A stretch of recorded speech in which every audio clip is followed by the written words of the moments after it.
So hello दोस्तों, कैसे हैं आप सभी। उम्मीद है आप सभी अच्छे होंगे और आपकी दुआओं से मैं भी अच्छा हूं।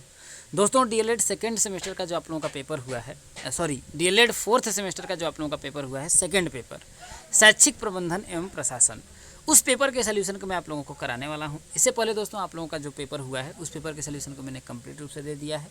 अगर आप लोगों ने नहीं देखा है तो उसे जा करके जरूर देख लीजिएगा।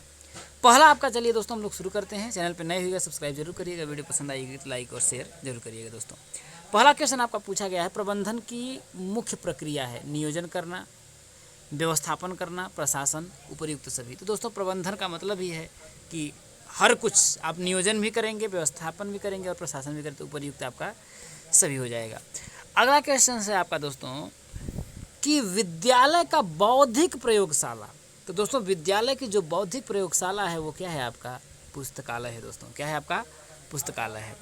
अगला है आपका, देखिए कि इतिहास का वास्तविक निर्माता अध्यापक होता है, किसका कथन है? ये दोस्तों आपका एलजी वेल्स ने कहा था। किसने कहा था? आपका एलजी वेल्स ने कहा था।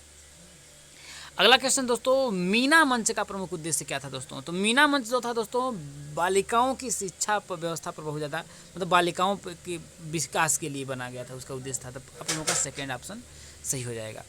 अगला है आपका, देखते हैं, भारत की प्रथम मनोविज्ञानशाला स्थित कहाँ है? दोस्तों, प्रयागराज इलाहाबाद में है। आपका राइट आंसर आपका दूसरा हो जाएगा। अगला क्वेश्चन है दोस्तों कि इंदिरा गांधी राष्ट्रीय मुक्त विद्यालय इग्नू कहाँ स्थित है? तो आप लोगों का नई दिल्ली में है। कहाँ पर है दोस्तों? आप लोगों का न्यू दिल्ली में है। चलिए दोस्तों, आगे बढ़ते हैं। अगला क्वेश्चन है दोस्तों, समस्या समाधान का प्रमुख अंग है। दोस्तों, तो समस्या समाधान का प्रमुख अंग है दोस्तों, आई थिंक मेरे अनुसार तो इसका आपका राइट आंसर दूसरा निर्णयन प्रक्रिया आपका होना चाहिए। अगला क्वेश्चन दोस्तों, वित्तीय प्रबंधन के साधन है दोस्तों, विद्यालय अनुदान, टीएलएम ग्रांट, समुदाय से प्राप्त धन। तो आप लोगों का राइट आंसर क्या हो जाएगा दोस्तों? उपर्युक्त सभी हो जाएगा।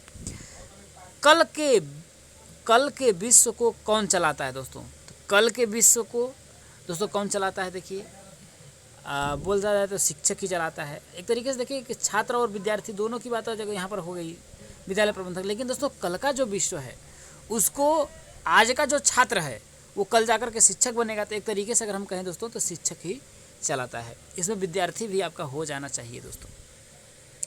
चलिए आगे बढ़ते हैं। अगला क्वेश्चन आपका है दोस्तों, एससीईआरटी की स्थापना कब की गई थी? तो 1981 में किया था। 1981 में किया गया था। ठीक है। अगला क्वेश्चन दोस्तों कि राज्य हिंदी संस्थान कहाँ स्थित है? दोस्तों, तो आप लोगों का वाराणसी में। कहाँ पर है दोस्तों? आप लोगों का वाराणसी में है। अगला क्वेश्चन आप लोगों का आता है कि समय सारणी को कहा जाता है? तो दोस्तों, समय सारणी को क्या कहा जाता है? दोस्तों, विद्यालय की दूसरी घड़ी जो है दोस्तों, समय सारणी को आपका कहा जाता है। चलिए आगे बढ़ते हैं दोस्तों। अगला जो क्वेश्चन आप लोगों का है कि महिला शिक्षा समिति के गठन के लिए आवश्यक है। दोस्तों, कम से कम आप लोगों का एक महिला का होना आवश्यक जरूर है दोस्तों। चलिए आगे बढ़ते हैं। लर्निंग कॉर्नर द्वारा बच्चों में गुण विकसित होता है। दोस्तों, तो लर्निंग कॉर्नर द्वारा बच्चों में क्या होता है? दोस्तों, बच्चे क्या होता है? लर्निंग कॉर्नर सीखने का एक कोना होता है जहाँ पर बच्चे क्या होता है दोस्तों, बैठ करके सीखते हैं पुस्तकालय की। तो यहाँ पर आपका देखिए अवलोकन करना, निरीक्षण करना, निष्कर्ष निकालना, तो यहाँ पर सीखना ही है तीनों। तो आप लोगों का क्या होगा? उपयुक्त सभी हो जाएगा। अगला क्वेश्चन है दोस्तों, न्यूपा परिषद का अध्यक्ष कौन होता है? दोस्तों, मानव संसाधन विकास मंत्री। क्या हो जाएगा? मानव संसाधन विकास मंत्री जो हैं न्यूपा परिषद का क्या होते हैं दोस्तों? अध्यक्ष होते हैं। तो आपके 15 बहुविकल्पी में से कितना सही होगा दोस्तों? कमेंट करके जरूर बताइएगा। चैनल पर नए होइएगा सब्सक्राइब जरूर करिएगा। वीडियो अगर आप लोगों को पसंद आ रही है तो। चलिए दोस्तों, अगला जो आपका क्वेश्चन है, देखिए कि समुदाय का अर्थ बताइए दोस्तों। तो समुदाय क्या है दोस्तों? बोल सकते हैं दोस्तों, समुदाय सबसे छोटा समूह होता है दोस्तों, जिसमें सामाजिक जीवन के सबूत जो होते हैं आपके पहलू आते हैं। यही आप लोगों का होता है दोस्तों, सामाजिक जीवन के समूह जो होता है, समुदाय का सबसे छोटा समूह होता है दोस्तों। समुदाय का सबसे छोटा समूह जो क्या होता है? समुदाय दोस्तों क्या होता है? सब बहुत ही छोटा समूह होता है। अगला क्वेश्चन है दोस्तों आप लोगों का, राष्ट्रीय शिक्षक शिक्षा परिषद अधिनियम कब बना? दोस्तों, तो राष्ट्रीय शिक्षक शिक्षा परिषद अधिनियम 1993 में बना दोस्तों। कब बना? 1993 में दोस्तों। अगला है कि ग्राम शिक्षा समिति का अध्यक्ष कौन होता है? दोस्तों, तो ग्राम शिक्षा समिति का जो अध्यक्ष होता है आप लोगों का ग्राम प्रधान होता है। कौन होता है दोस्तों? ग्राम प्रधान होता है। तो दोस्तों, समय सारणी, अगला है आपका कि समय सारणी क्या है दोस्तों। तो समय सारणी के बारे में हम ये बोल सकते थे दोस्तों कि एक ऐसा साधन जिससे हम हमारे दिन में होने वाले आवश्यक कार्यों को या आवश्यक जो कार्य हैं दोस्तों, आवश्यक कार्यों को समय निर्मित कर दिए गए समय में ही क्या करते हैं दोस्तों, पूरा करके अपना समय बचा लेते हैं दोस्तों, उसे समय सारणी बोलते हैं दोस्तों। कि समय सारणी आप लोगों का दिया जाए, जैसे कि आप लोगों का टाइम टेबल बना रहता है दोस्तों कि ये एग्जाम इतना और इतना के बीच में ही होगा, तो वही बोलते हैं दोस्तों एक ऐसा साधन जिसमें हम हमारे दिन में होने वाले आवश्यक कार्यों को समय निर्मित कर दिए गए समय में ही क्या करते हैं, पूरा करते हैं दोस्तों। जैसे आपका टाइम टेबल है, आप लोगों का टाइम टेबल मिला होगा कि भाई ये आपका पहले आपका 2 से था, अब 1:30 से आपका क्या है दोस्तों 3:30 है। तो ये समय है कि आपका पेपर इसी के बीच में होगा और इसी में आप लोगों को पूरा करना होगा दोस्तों। यही आप लोगों का क्या है, समय सारणी है दोस्तों। आगे बढ़ते हैं आप लोगों का अगला क्या है दोस्तों, आप लोगों का लॉग बुक क्या है दोस्तों। क्या है आपका अगला कि लॉग बुक क्या है दोस्तों। तो लॉग बुक के बारे में अगर हम कहें दोस्तों तो क्या है दोस्तों, लॉग बुक क्या होता है कि एक तरीका का दोस्तों यात्रा में दूरी समय आदि का दोस्तों ब्यौरा जो होता है लिखा जाता है, वो लॉग बुक में होता है दोस्तों। ठीक है, तो ऐसे समझ लीजिए, या स्कूल में जैसे आप भी बोल सकते हैं कि जो आप लोगों का पूरा जो ब्यौरा होता है दोस्तों, वो छोटी छोटी जो चीज़ें होती हैं, जो प्रयुक्त पुस्तिका होती है दोस्तों, उसको लॉग बुक हम कहते हैं। अगला क्वेश्चन है दोस्तों कि एक सफल शिक्षक, क्या दोस्तों कि एक सफल शिक्षक के 2 गुणों का उल्लेख करिए दोस्तों। तो पहला अगर हम बात करें देखिए सफल शिक्षक का, तो पहला दोस्तों उसको स्पष्ट भाषा बोलने तथा लिखने में वो क्या हो, निपुण हो। क्या दोस्तों, अगर एक सफल शिक्षक है तो वो क्या हो, स्पष्ट भाषा लिखने एवं किस चीज़ में, बोलने में, बोलने और लिखने में वो क्या हो, निपुण हो। दूसरा क्या बोल सकते हैं दोस्तों, उसको अपने जो जिस विषय का है उस विषय का क्या हो, पूर्ण ज्ञान हो।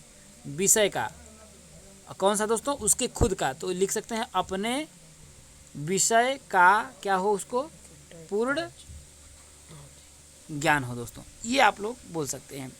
अगला क्या है दोस्तों आप लोगों का कि टीएलएम का पूरा नाम क्या है दोस्तों। तो टीचिंग लर्निंग मटेरियल दोस्तों, क्या बोलेंगे, टीएलएम का मतलब होता है देखिए टीचिंग लर्निंग मटेरियल या शिक्षण सहायक सामग्री। हिंदी में बोल सकते हैं देखिए कि शिक्षण सहायक सामग्री भी आप बोल सकते हैं। अगला क्या क्वेश्चन है दोस्तों, विद्यालय प्रबंधन से आप क्या समझते हैं दोस्तों। क्या है आपका देखिए कि विद्यालय प्रबंधन से आप क्या बोलते हैं दोस्तों। तो बोल सकते हैं दोस्तों कि विद्यालय प्रबंधन क्या है, एक कला है जिसके अंतर्गत दोस्तों शिक्षा के विभिन्न उद्देश्यों की प्राप्ति हेतु जो विद्यालय संबंधी मानवीय और भौतिक तत्वों को दोस्तों क्या किया जाता है, व्यवस्थित किया जाता है दोस्तों। ठीक है, तो ये आप बोल सकते हैं कि विद्यालय प्रबंधन क्या है दोस्तों, एक कला है जिसके अंतर्गत शिक्षा का जो विभिन्न उद्देश्य है उन सभी उद्देश्यों की प्राप्ति हेतु विद्यालय संबंधी मानवीय और भौतिक तत्वों को क्या किया जाता है, व्यवस्थित किया जाता है दोस्तों। आगे बढ़ते हैं दोस्तों, पर्यवेक्षण का अर्थ आपसे पूछा है कि पर्यवेक्षण का या पर्यवेक्षण को परिभाषित कीजिए दोस्तों। तो पर्यवेक्षण का मतलब दोस्तों श्रेष्ठतरों द्वारा क्या दोस्तों, श्रेष्ठतरों द्वारा उनके अधीनस्थों और कार्यों की देखरेख। पर्यवेक्षण का मतलब दोस्तों श्रेष्ठ लोगों के द्वारा क्या करेंगे, श्रेष्ठ लोगों के द्वारा दोस्तों अधीनस्थों के कार्यों की देखरेख दोस्तों बोल सकते हैं। अगला है दोस्तों कि राज्य परियोजना कार्यालय कहाँ स्थित है दोस्तों। तो आप लोगों का जो राज्य परियोजना कार्यालय है दोस्तों वो कहाँ पर है, आप लोगों का न्यू दिल्ली। कहाँ पर दोस्तों, न्यू दिल्ली में है। कहाँ पर, न्यू दिल्ली में है। अगला क्या है दोस्तों, राज्य परियोजना कार्यालय। अगला है आपका राज्य विज्ञान संस्थान कहाँ पर स्थित है। तो आप लोगों का प्रयागराज। कहाँ पर है दोस्तों, प्रयागराज या इलाहाबाद में आप इसको बोल सकते हैं। अगला दोस्तों, विद्यालय प्रबंधन समिति में सदस्यों की संख्या कितनी होती है दोस्तों। तो 15 होते हैं। क्या होते हैं दोस्तों, क्या होते हैं, विद्यालय प्रबंधन समिति में सदस्यों की जो संख्या होती है आपकी वो कितना होता है दोस्तों, आप लोगों का 15 होता है। अगला क्या है दोस्तों आप लोगों का, देखिए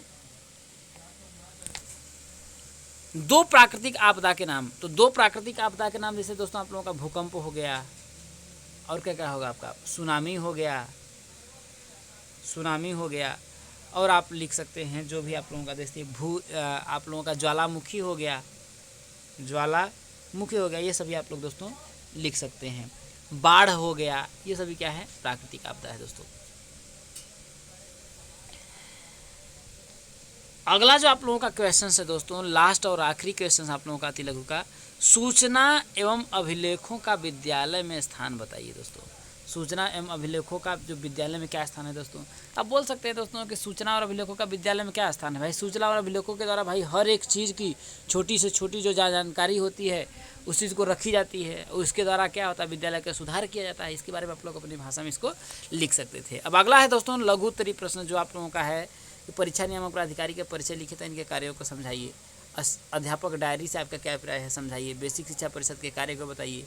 विद्यालय प्रबंधन में शिक्षक की भूमिका को स्पष्ट कीजिए। सूचना का अर्थ समझाइए। वित्तीय प्रबंधन से आपका क्या आशय है, समझाइए। अगला है आपका स्कूली शिक्षा के क्षेत्र में NCERT का योगदान बताइए। मनोविज्ञानशाला प्रयागराज के कार्यों का वर्णन कीजिए। भूस्खलन से तात्पर्य क्या है, इसके बताइए। मात्र शिक्षक संघ के उद्देश्यों का देखिए। मनोविज्ञानशाला देखिए प्रयागराज यहाँ सीधे लिख दिया है आपका आंसर। अगर आप चाहते थे तो इस प्रश्न का आंसर दोस्तों आप लोगों का यहीं पर आप लोगों का दिया था। कहाँ पर आप लोगों का एक पूछा था ना, मनोविज्ञानशाला, कहीं पर पूछा था आपका मनोविज्ञानशाला, नहीं दिया है क्या, शायद कहीं पूछा था आपका बहुविकल्पी में ही शायद पूछा था दोस्तों। मनोविज्ञानशाला कहीं पूछा था, मनोविज्ञानशाला। तो चलिए दोस्तों कहीं पूछा गया था शायद, मनोविज्ञान हमें याद नहीं आ रहा है। ठीक है, तो उम्मीद है कि वीडियो आप लोगों को पसंद आई होगी। अगर आप लोग हमारे चैनल पर नए होइएगा, चैनल दोस्तों को सब्सक्राइब जरूर करिएगा। आप लोगों का दोस्तों थोड़ी ही देर में जो है पेपर आउट वीडियो आप लोगों का आएगा साइंस का, उसे आप लोग जरूर देखिएगा। इसके बाद आप लोगों का मैथ का आएगा, जरूर देख करके आएगा दोस्तों। आप लोगों को जरूर बहुत ही ज़्यादा उस वीडियो से आप लोगों को हेल्प मिलेगा। इसके लिए इतना ही, तब तक के लिए दोस्तों जय हिंद।